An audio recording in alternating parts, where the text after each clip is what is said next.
What's up, staff? And we told you we was coming back with another one. We got Larry Bird, the baddest man ever to shoot a basketball, NBA Legends, Part 2. This is a live reaction. Make sure you hit that like button, hit that sub button, and comment below. Let get it.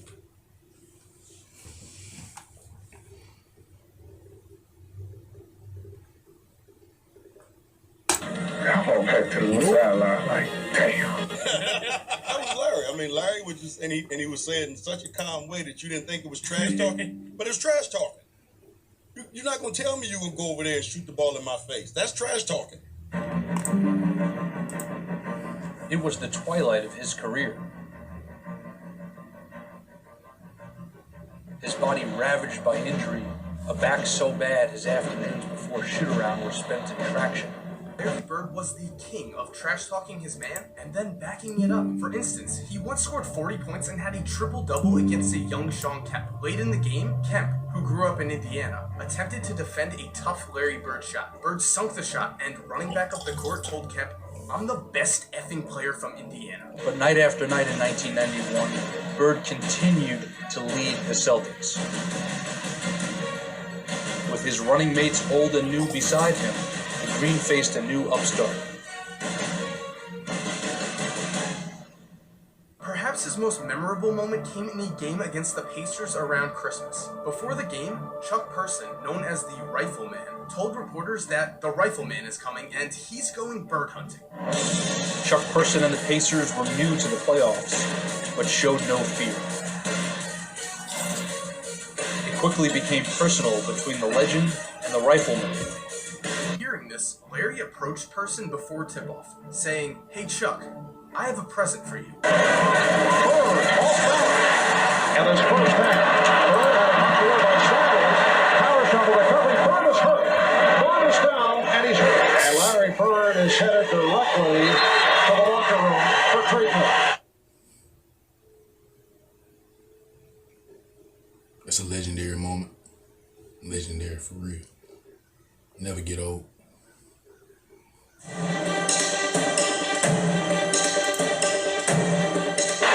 here comes Larry Bird.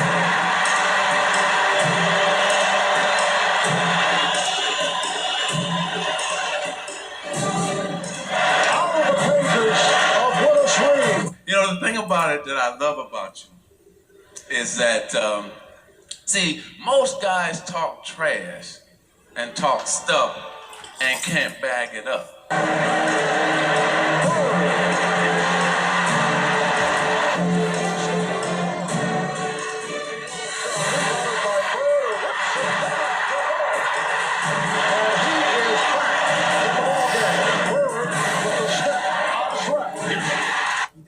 Until Person was subbed out, spotted up right next to where he was sitting, and drained a three. As the ball went in, Bird turned to Person and said, "Merry effing Christmas." Bird ahead of the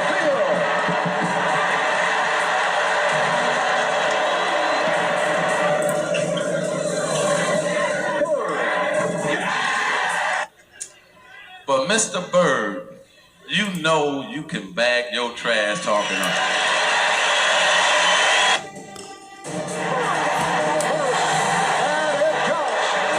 Sanders at 6'6", giving away 3 inches to Bird. He's trying to post the ball.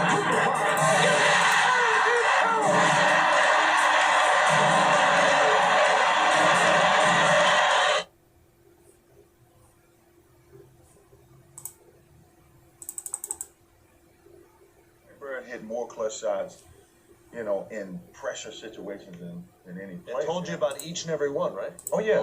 He would call the spot. According to Jason Williams, he felt confident enough that he could check an aging Larry Bird on the court.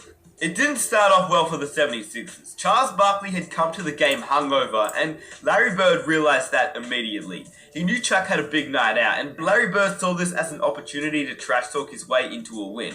Not only did Bird start trash talking him, but he was lighting him up on the court. Larry Bird was hitting 3 after 3 after 3 on Barkley, and he couldn't do anything to stop him. I get there, and Charles Barkley comes to the game hungover. hungover.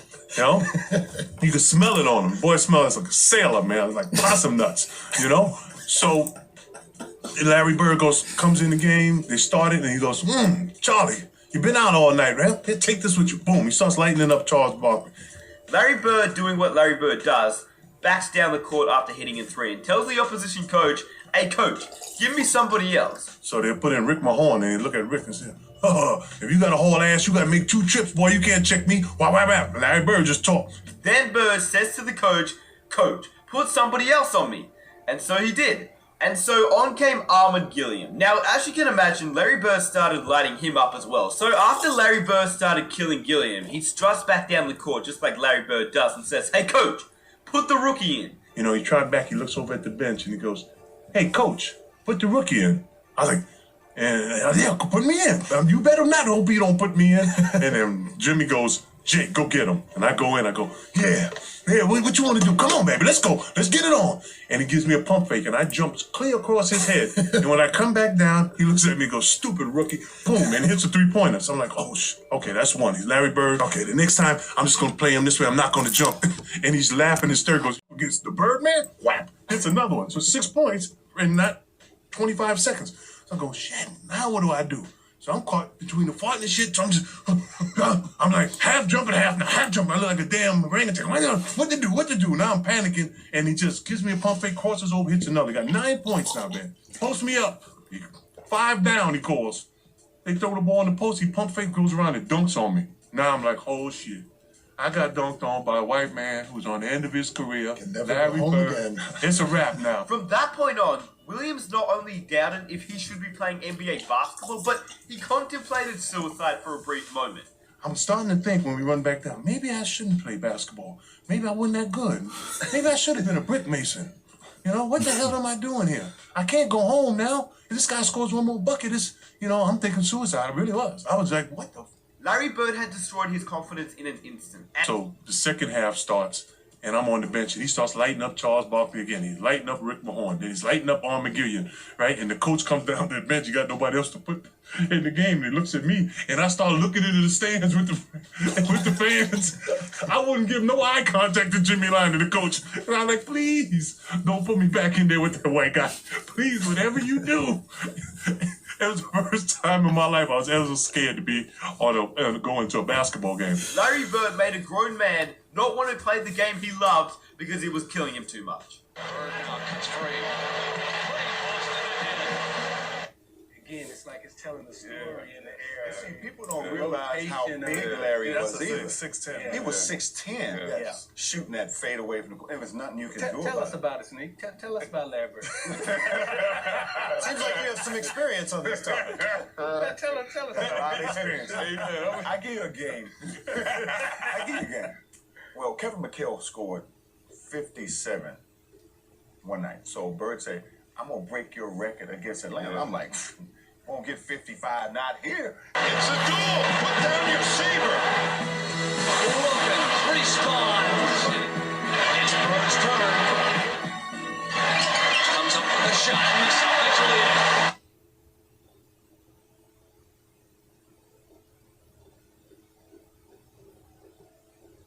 Real legend.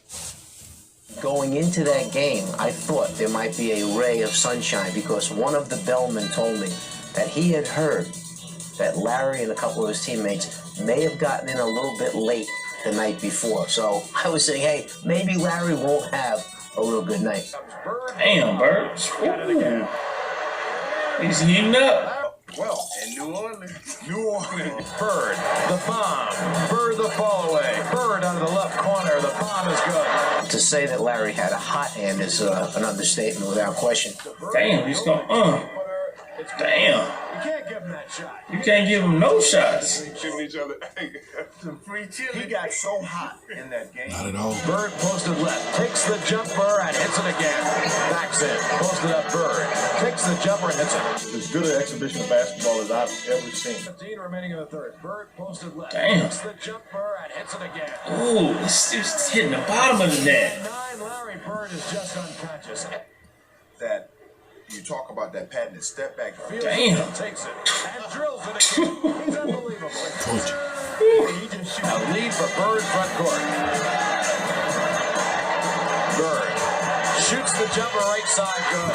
I'm sure to Larry, the rim seemed like it was about 5 feet wide. Right corner, Bird bomb, good. He was doing that step back, and he switched it to his left hand 3 separate times in that game. You gotta start fouling him. They open the right side. Bird the fall away. He drills it again. You're seeing a greater performance as you'll ever see from Larry Bird.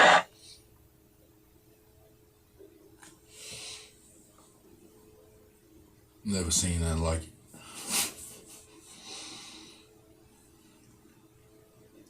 Real legend. That game was unbelievable, just absolutely unbelievable. Dominique guarded him, Cliff guarded him, Antoine guarded him, I guarded him. Nothing worked. Are you crazy? Leave him sleep. Let him stay asleep. Yes. Dennis Johnson, a lead for Bird. They want him to keep scoring too. Bird takes the jumper and hits it again. Bird with 8 seconds. Bird on the drive. The runner. Ooh, damn, Dominique, you getting all that? Bird with 8 seconds. Bird on the drive. The runner is good again. The fall away. Oh, damn. He gave him a fake in and a fake out. Damn. You know, it's like his eyes got this big, and I knew it was on there.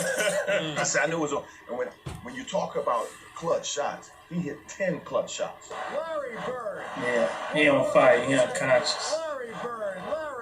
He unconscious.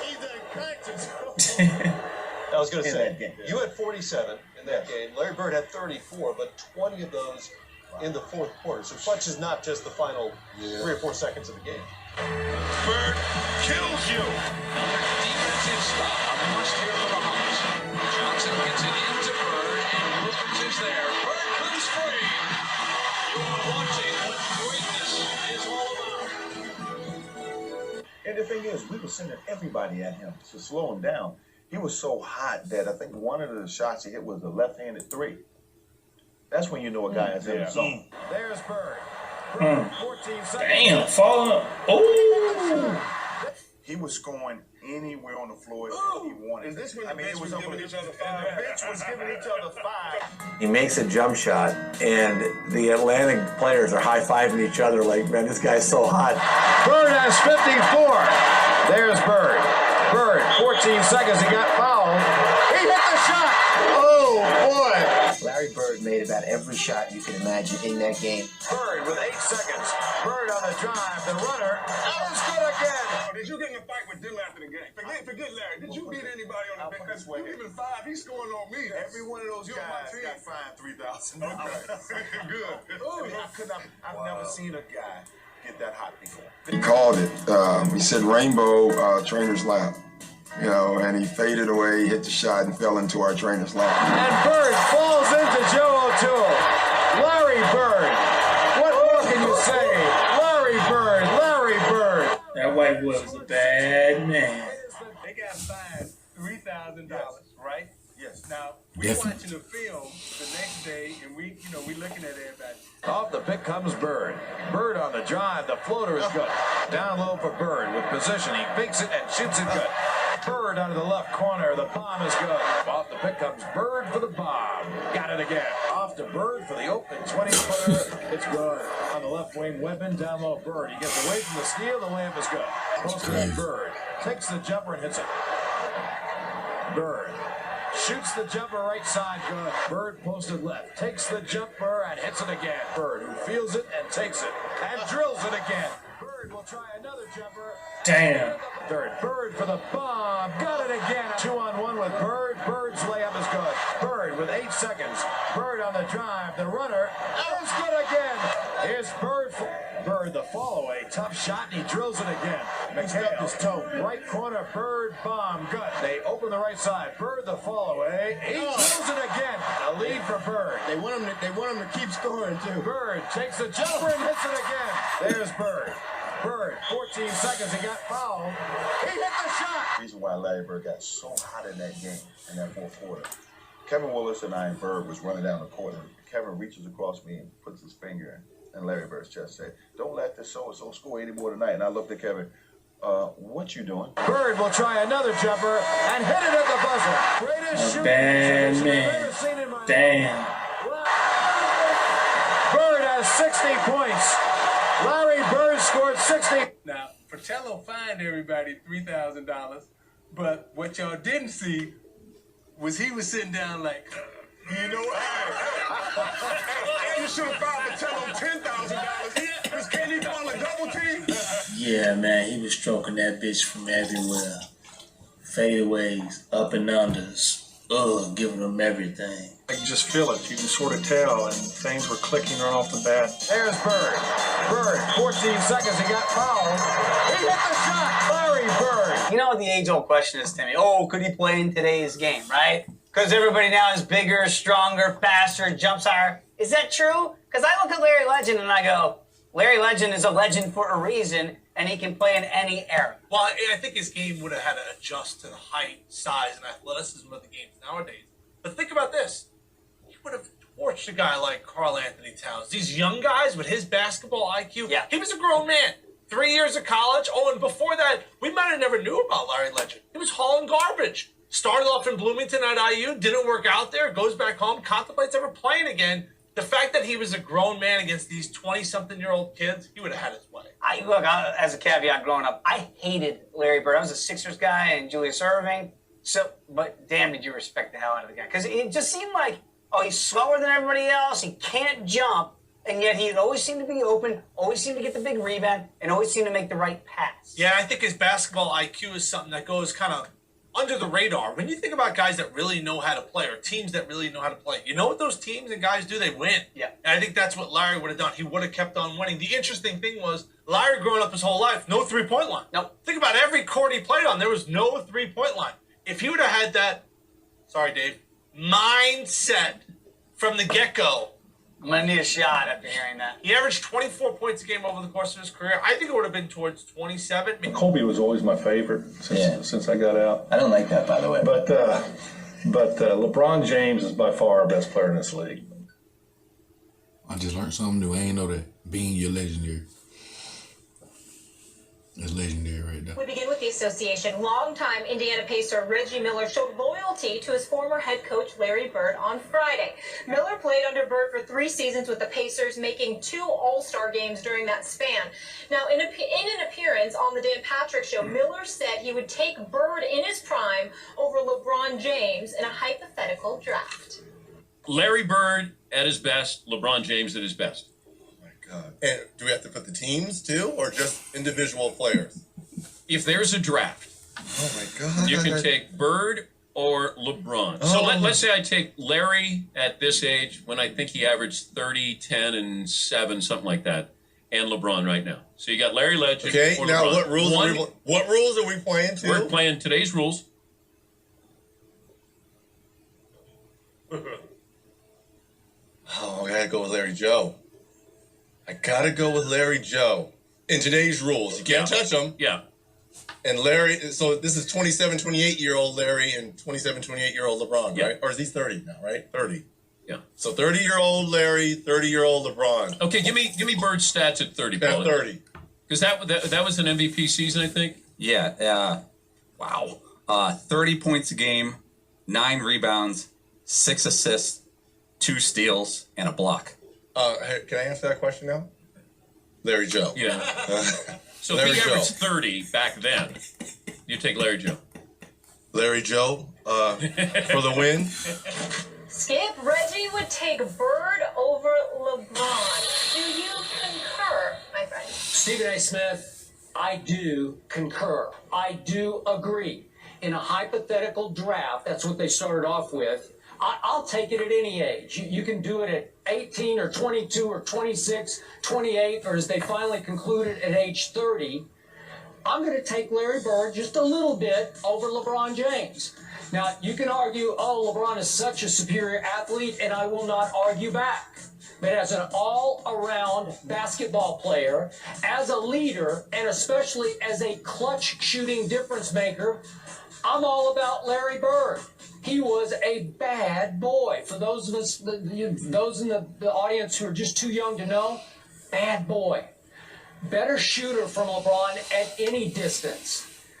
Three-point shooting, percentage, whatever you want to do, and especially from the free throw line where he often led the league in free throw percentage, did Larry Bird.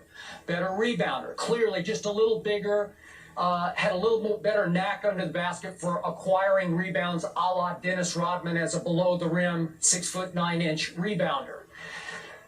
I'll give LeBron a slight edge as an assist man, but only a slight edge because Larry Bird had the passing gift. And then we come to defense. I'll give LeBron a slight edge there, but Larry Bird, as you know, Stephen A. could wreak havoc on defense to the point that he often led LeBron in the steals category. So I'm going to give Larry a slight balancing edge there. Then we get to leadership, intangibles. They spilled over from Larry Bird, as you well know, because you're old enough to have covered him, which is why Larry Bird has 3 rings, lost 2 finals, no shame there, to Magic, Kareem, Worthy, Byron Scott, Michael Cooper, all the rest. Would I take him over LeBron James to start my franchise? Yes, I would. And I don't think it's even close. Well, let me say this. I think that LeBron James is a superior athlete. I think for the first 45 to 46 minutes of a game, I don't know if there's anybody in the world that you can pick over LeBron James because he's a freak of nature, a physical freak of nature, being the fact that he's 6'8", 250 pounds, locomotive coming at you, capable of not just scoring but also defending and playing on both sides of the ball. I got to give LeBron credit where credit is due in that regard. But there's no way on earth that I'd pick him over Larry Bird in the clutch. I can tell you that much. Larry Bird was not just a superior shooter from anywhere in the court, just like you highlighted. Not only was he a near 90% shooter from the free throw line, which LeBron could never brag about, but also Larry Bird was Mr. Clutch. When the game was on the line, you knew that the ball was going in Larry Bird's hands, and there was little to nothing that you could do to stop him because he was that much of a marksman of the highest order, one of the most lethal marksmen we've ever seen in the game's history. But the reason why I also feel the need to side with my man Reggie Miller is because when that intangible about winning, it is something that LeBron James took years to learn. Even though he deserves to be respected and that should not be held against him, what's undeniable, Skip, is that Larry Bird, whatever intangibles LeBron James strived to develop and ultimately did to some degree, but is still working on in terms of its completion, Larry Bird walked into the NBA with that attitude. He walked into the NBA with that gift. And there was an accountability factor that came with being on the floor with Larry Bird because there was a certain level of excellence that was expected, and there was a certain level of dereliction of duty that would not be tolerated. We've seen LeBron James tolerate a lot of things throughout the years, trying to fit in, trying to get along, trying to be that, what he thought a leader was supposed to be. Larry Bird never paid any attention to any of that. He was Larry Bird, and he came in there with a level of greatness coming from Indiana State, and he put the basketball world on notice that he was going to be a legend and he was going to be a winner. And anybody that played with him had damn well better adopt that attitude or they were not going to be wearing the same uniform as him. That was Larry Bird. And we haven't seen that really from LeBron James, to be quite honest with you. So, in terms of leadership, in terms of clutch, in terms of shooting ability, and overall championship credentials, not just trophies, but a mentality, Larry Bird gets the nod over LeBron James. But you still can't dismiss the greatness of LeBron James. I must admit, I am shocked that you're not defending LeBron a little harder because I anticipated you would. I can't. No? Money time, whether it's a particular juncture in the season where you're trying to position yourself for the playoffs, or you're talking about the last minutes of a game, or you're talking about the last shot in a game, or you're talking about a game 7, or you're talking about anything that indicates clutch. Part 2.